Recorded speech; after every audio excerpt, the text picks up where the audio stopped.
नमस्कार, स्वागत है आपका हमारे खास प्रोग्राम में और मैं हूं आपके साथ पूनम शर्मा। आज बात करेंगे उस धरा की जिसे उपजाऊ बनाने के लिए क्या क्या दावे नहीं किए जाते, लेकिन तस्वीर आज कुछ और ही कह रही है। राजस्थान की धरती रासायनिक खाद के लगातार इस्तेमाल से बीमार होती जा रही है।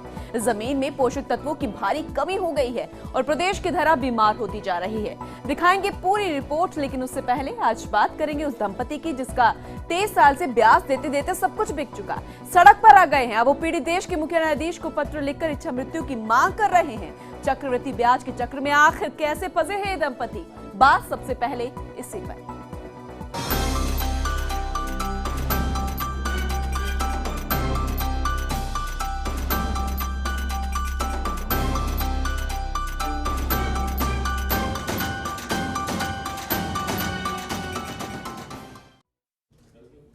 राजस्थान के चित्तौड़गढ़ में रहने वाले सेवानिवृत्त शिक्षा अधिकारी ने देश के मुख्य न्यायाधीश को एक 8 पेज का पत्र भेजकर उनके पत्र को जनहित याचिका के रूप में स्वीकार करने अथवा उसे अपने परिवार के साथ सामूहिक आत्महत्या जैसा कदम उठाने की इच्छा जाहिर की गई। वो पीड़ित दंपति कहते हैं कि आखिर करे भी तो क्या करे, हम चक्रवृद्धि ब्याज के चक्र में ऐसा फंसे हैं कि सड़क पर आ गए हैं और 10 लाख का कर्ज लिया था, 3 करोड़ अब तक दे चुके हैं और अब भी ब्याजखोर जान से मारने की धमकी देते हैं। पूरा मामला दिखाते हैं आपको, आप खुद हैरान रह जाएंगे। जरा ये रिपोर्ट देखिए। ब्याजखोरों के चंगुल में फंसने वाले व्यक्ति या उनके परिवार का जीवन किस तरह से नरक बन जाता है, ये शायद वो इंसान नहीं जानता होगा जिसने कभी कर्ज नहीं लिया। लेकिन जरा उस इंसान से पूछिए जिसे मूल ने नहीं ब्याज ने सड़क पर लाकर खड़ा कर दिया हो, जो इंसान मूल से भी एक बड़ी राशि ब्याज के रूप में दे चुका हो और ना देने पर परिवार को जान से मारने की धमकियां मिलती हो। आखिर ऐसे में वो इंसान करे तो क्या करे, ये हमारी सोच से परे है। लेकिन वो इंसान जिसका सब कुछ बिक गया हो, उसके पास अपनी जान देने के अलावा बचता भी क्या है। जी हाँ, जो मामला अब हम आपको दिखाएंगे वो आपको झकझोर देगा, सोचने पर मजबूर कर देगा। जरा सुनिए।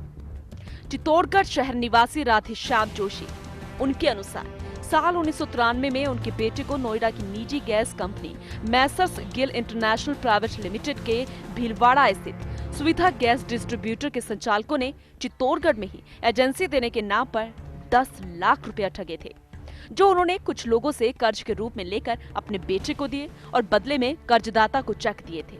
एक सामान्य अध्यापक के साथ जब ये ठगी हुई तो भी उन्होंने उसे भूलते हुए कर्जदाताओं को अपने और अपनी पत्नी के वेतन और दूसरे 5 से 10% की ब्याज दर से कर्ज लेकर चुकाते रहे।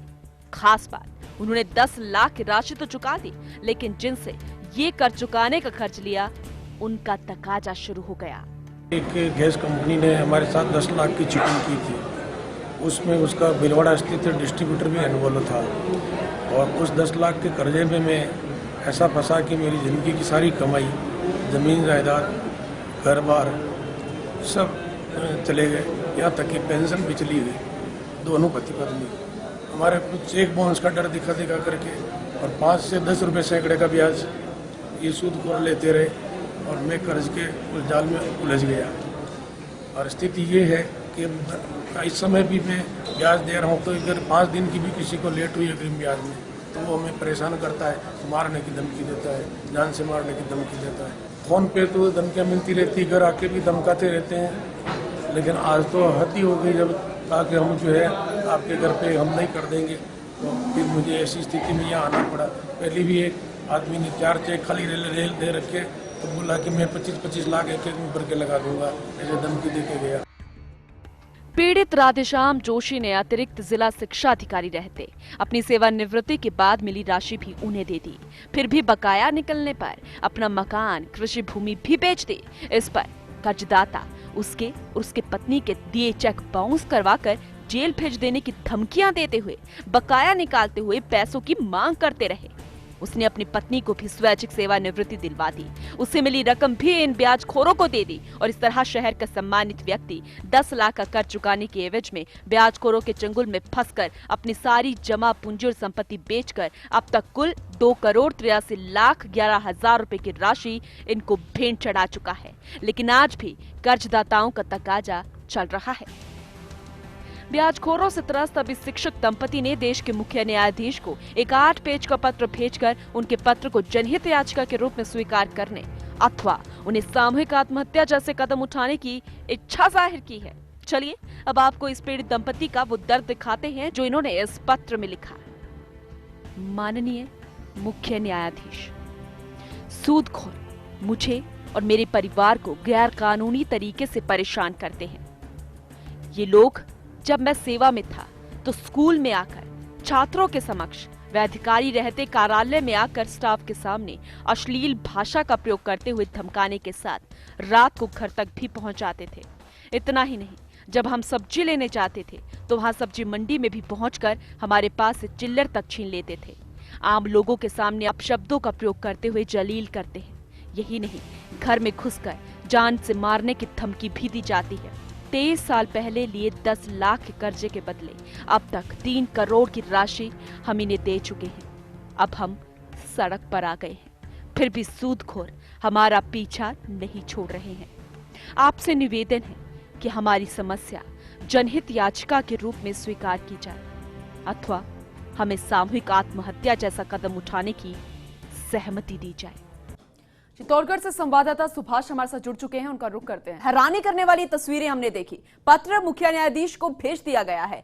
क्या यहां पर निर्देश दिए जाएंगे चित्तौड़गढ़ में, वो देखने वाली बात होगी। लेकिन आज ये एसपी के पास भी गए थे, उनसे क्या निर्देश यहां पर मिले हैं? एक कॉपी उनको भी दी गई है। क्या कुछ जानकारी इसे लेकर मिल पा रही है?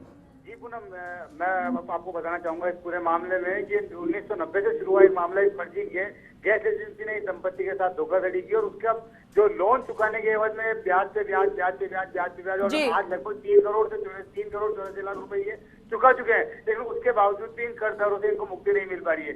इस पूरे मामले में इन्होंने पुलिस उपाधीक्षक के सामने पेश होकर अपनी जो दास्तां है वो बयान की थी। अपने मुख्य न्यायाधीश महोदय के समक्ष इन्होंने एक पत्र के द्वारा अपनी पीड़ा बयान की। लेकिन अब तक इस दंपति को कोई राहत नहीं मिल पाई है। पत्र पे पत्र लिखे जा रहे हैं। 1990 का 1999 का ये मामला बताया जा रहा है, लेकिन अब तक कोई राहत इनको मिल नहीं पाई है। पूर्व में भी ये इस प्रकार की लगातार अपनी गुहार लगाते रहे हैं, लेकिन कोई भी राहत इनको। सुभाष, यहाँ पर एक सवाल ये है कि 23 साल ये पुराना मामला है।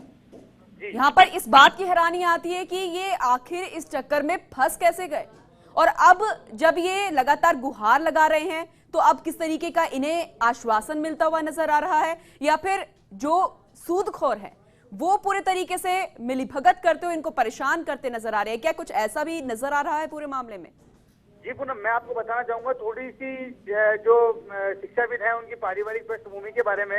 इनका जो पुत्र है वो पढ़ाई में कमजोर था, जिसके चलते इन्होंने व्यवसाय से जोड़ने के लिए 10 लाख रुपए का लोन लेकर इन्होंने जो उसको स्वरोजगार की उद्देश्य से पैसा लिया था और उस पैसे के चलते ये ब्याजखोरों के चंगुल में फंस गए।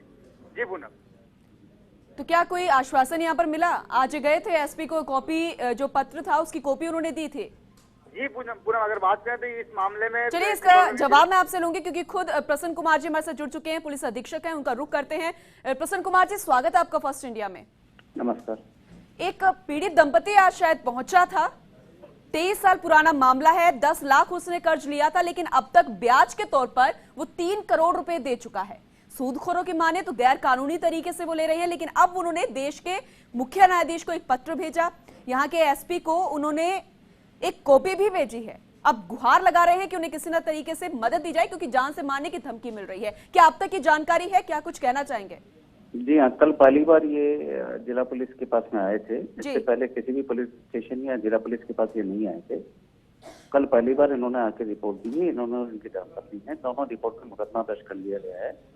कल रात को दोनों रिपोर्ट पे तत्काल मुकदमा दर्ज करके उस पर जांच शुरू कर दी गई। जांच में जो नतीजा आएगा उस अनुसार कार्रवाई कर दी जाएगी। लेकिन प्रसन्न कुमार जी, खुद अगर देखिए 23 साल पुराना मामला है, 10 लाख रुपया कर्ज यहाँ पर लिया गया, लेकिन 3 करोड़ रुपए गैर कानूनी तरीके से कहां से वाजिब ये लगता है? ये बात कल पहली बार सामने आई है। कल इन्होंने रिपोर्ट दी है। रिपोर्ट देने के बाद में कल मुकदमा दर्ज कर लिया गया है। इनके परिवार पे मुकदमा दर्ज किया गया है और मुकदमे में सारी तफ्तीश होगी। तफ्तीश में सारी स्थिति क्लियर हो जाएगी। अगर कोई दोषी पाए जाएंगे तो कार्रवाई की जाएगी। लेकिन कब तक? क्योंकि इच्छा मृत्यु की मांग कर रहे हैं, क्योंकि सब कुछ बिक चुका है, सिर्फ जान इनकी नहीं गई है। अब ये जान इनकी जाने की बात यहाँ पर कर रहे हैं, इच्छा मृत्यु की मांग हो रही है। वो मुकदमा इन्होंने कल पहली बार रिपोर्ट पुलिस को, जिला पुलिस चित्तौड़ को कल पहली बार इन्होंने कोई रिपोर्ट दी है। मुकदमा दर्ज किया गया है। मुकदमे का प्रोसीजर होता है, जांच की जाएगी, जांच के बाद में जो भी नतीजा होगा। इससे पहले ये भीलवाड़ा में इन्होंने पुलिस को संपर्क किया था, वहाँ क्या कार्रवाई हुई मुझे नहीं पता। कुछ भी नहीं हुआ, इसलिए देश के मुख्य न्यायाधीश के पास पत्र लिखा। अब जान से मारने की धमकी मिल रही है, क्या सुरक्षा को लेकर कोई यहाँ पर इंतजाम करवाए जाएंगे जब तक कार्रवाई होती है? जी नहीं, ऐसी कोई धमकी उनको जान की वो खुद यहाँ पर कहते हुए नजर आ रहे हैं। वो बाहर निकलते हैं तो उनसे पैसे छीन लिए जाते हैं, चिल्लर तक छीन लिए जाते हैं उनसे। देखिए, सुरक्षा की मांग तो वो कर रहे हैं, आपसे सिर्फ यही हम उम्मीद कर रहे हैं कि आप किस तरीके की सुरक्षा पर उनको मुहैया कराएंगे। प्रसन्न कुमार जी, आप तक आवाज पहुंच रही है? लगता है उन्होंने ये फोन काट दिया, लेकिन इसका जवाब उन्होंने दिया। इससे क्या अंदाजा लगाया जाए? कार्रवाई की बात उन्होंने यहां पर की है कि अब मुकदमा यहां पर दर्ज किया गया है, एक्शन लिया जाएगा, लेकिन जब सुरक्षा का सवाल हमने यहां पर किया तब उनसे जवाब ना दिया गया। अब इसका क्या मतलब निकाला जाए, ये समझ से परे है। लेकिन जरा तस्वीरें देख लीजिए। 23 साल पहले कर्ज लिया था, 3 करोड़ रुपए अब तक दे चुके हैं, सब कुछ बिक चुका है। यही वही आपको बता दें कि प्रसन्न कुमार जी हमारे साथ जुड़े थे, जवाब उन्होंने दिया नहीं। मीटिंग का हवाला कलेक्टर साहब भी देते हुए यहां पर नजर आए। हमारे संवाददाता सुभाष हमारे साथ लगातार बने हुए हैं, उनका रुख कर लेते हैं। सुभाष, आपने सुना पुलिस अधीक्षक क्या कुछ कहते नजर आए, लेकिन सुरक्षा की मांग को लेकर जब हमने उनसे जवाब किया तब वो यहां पर उस सवाल पर जवाब नहीं दे पाए। क्या कुछ कहना चाहेंगे? क्या आश्वासन उनको मिला है? क्या कार्रवाई यहां पर होती हुई नजर आएगी? जी पूनम, अगर बात करें तो राधेश्याम शर्मा महज एक उदाहरण है इन अवैध ब्याजखोरों से प्रताड़ित होने। ऐसे कई मामले हैं। मैं आपको पूनम यहाँ बताना चाहूंगा कि 3 जो युवा हैं अवैध ब्याजखोरों से परेशान होकर आत्महत्या कर चुके हैं, लेकिन पुलिस की ओर से अब तक कोई ऐसा कठोर कदम नहीं उठाया गया जिससे इन अवैध ब्याजखोरों के ऊपर लगाम लगाई जा सके। जहाँ हमारे पुलिस अधीक्षक इस मामले को लेकर इनकार कर रहे हैं कि कोई सुरक्षा की मांग नहीं की है, लेकिन आप सीधे तौर पर फुटेज में देख सकते हैं कि सीधे तौर पर एक कैमरे के सामने उन्होंने जो है अपनी सुरक्षा की मांग की है, अपनी जान की सुरक्षा की जब वो चाहिए, उसके बावजूद जब एक जिले के पुलिस अधीक्षक इस प्रकार की बात कहें और सुरक्षा के मामलों को नकारा जाए तो कहीं ना कहीं ये कहा जा सकता है कि पीड़ित को न्याय मिलने में समय लगेगा। जी पूनम, आखिर सुभाष वो लोग है कौन जिन्होंने इन्हें कर्ज दिया था? ये जो तकाजा जो है आखिर क्यों उन पर डालते जा रहे हैं? क्या किसी की शय मिलती हुई यहाँ पर नजर आ रही है? जी पूनम, मैं आपको यहाँ बताना चाहूंगा कि लगभग 22 से 23 नाम हैं जिन लोगों की सूची इन्होंने अपने प्रार्थना पत्र के साथ दी है, और उनमें अधिकांश राजनीति से जुड़े हुए लोग हैं, अधिकांश प्रभावशाली लोग हैं। ऐसे में सीधे तौर पर यह कहा जाएगा कि कोई कार्रवाई होगी, इसमें संशय है। जी पूनम, चलिए शुक्रिया सुभाष तमाम जानकारी देने के लिए। प्रसन्न कुमार खमेसरा पुलिस अधीक्षक हमारे साथ जुड़े, हमने उनसे लगातार कई सवाल किए, सिर्फ कार्रवाई का आश्वासन दिया। कहा गया कि ये कल आए थे, मुकदमा दर्ज किया गया है, आगे किस तरीके की कार्रवाई होगी, लेकिन एक बड़ी खबर आप तक पहुंचा देते हैं कि सुरक्षा का भरोसा यहां पर नहीं दे पाए। इस चीज को क्या समझा जाए? कानून के पास वो गए, देश के मुख्य न्यायाधीश को पत्र लिखा, और आखिर ऐसी नौबत क्यों आन पड़ी कि इच्छा मृत्यु की मांग यहां पर मुख्य न्यायाधीश से करनी पड़ गई? और जब हम यहां पर पुलिस अधीक्षक से उसकी सुरक्षा की मांग की बात करते हैं तो वो इसे टरकाते हुए नजर आए। उसका जवाब उन्होंने नहीं दिया और फोन यहां पर रख दिया। लेकिन अब मुकदमा दर्ज हुआ है, किस तरीके का एक्शन यहां पर होगा बिल्कुल देखने वाली बात होगी, क्योंकि कलेक्टर साहब को जब हमने पूरा मामला समझाते हुए उनसे बात करनी चाहिए, सवाल करना चाहा, तो उन्होंने मीटिंग का हवाला यहां पर दे दिया। 23 साल पुराना मामला जो है, लगातार ये पीड़ित दंपति गुहार लगाते आए, लेकिन किसी ना किसी तरीके से सूदखोर उन्हें परेशान करते रहे। कानून के पास गए, कानून से कोई आश्वासन नहीं, और अब आपके सामने पूरी तस्वीर यहाँ पर साफ बयां हो रही है। सुरक्षा का भरोसा यहाँ पर पुलिस अधीक्षक नहीं दे पाए, कलेक्टर ने मीटिंग का हवाला देकर बात करने से मना कर दिया। अब कैसे ये पीड़ित दंपति जो है किससे गुहार लगाए, आखिर किसके पास जाए?